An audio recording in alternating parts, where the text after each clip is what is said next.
প্রবাসের মাটিতে ঈদের আনন্দকে আরও রঙিন করে তুলতে মিশিগানে অনুষ্ঠিত হলো 2 দিনব্যাপী অষ্টম আমাদের ঈদ মেলা। ট্রয় সিটির আমেরিকান পলিশ কালচারাল সেন্টারে আয়োজিত এই মেলায় ছিল হাজারো মানুষের প্রাণ চাঞ্চল্য, কেনাকাটা আর উৎসবের আমেজ। বিস্তারিত রিপোর্টে।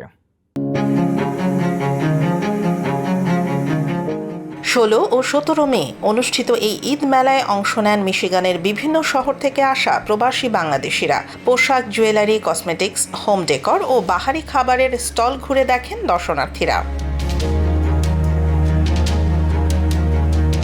মেলায় পরিবার পরিজন নিয়ে আসা দর্শনার্থীদের উপস্থিতিতে পুরো আয়োজন পরিণত হয় এক মিলন মেলায়। বিশেষ করে শিশুদের কোলাহল আর দেশীয় সংস্কৃতির আবহ প্রবাসেও এনে দেয় দেশের ঈদের অনুভূতি। Hi guys, we're at the Amadar Mall right now. It is a great way to bring the Bengali community together.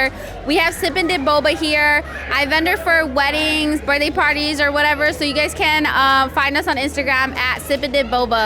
আয়োজকরা জানান, কমিউনিটির মানুষকে এক প্ল্যাটফর্মে এনে ঈদের আনন্দ ভাগাভাগি করতেই প্রতি বছর 2 বার এমন আয়োজন করা হয়। আমরা বছরে 2টো মেলা করি, তো 2টো মেলা, একটা রোজার ঈদে, একটা হচ্ছে কুরবানি ঈদে। তো এই মেলা দেওয়ার আমাদের একটা উদ্দেশ্য থাকে সব সময়, সেটা হচ্ছে যে যারা ঘরে বসে বিজনেস করে তারা একটা প্ল্যাটফর্ম পায়, যে এখানে বসে তাদের জিনিসগুলা তাদের কাস্টমারকে শো করতে পারে, তারা দেখে জিনিসগুলা নিতে পারে।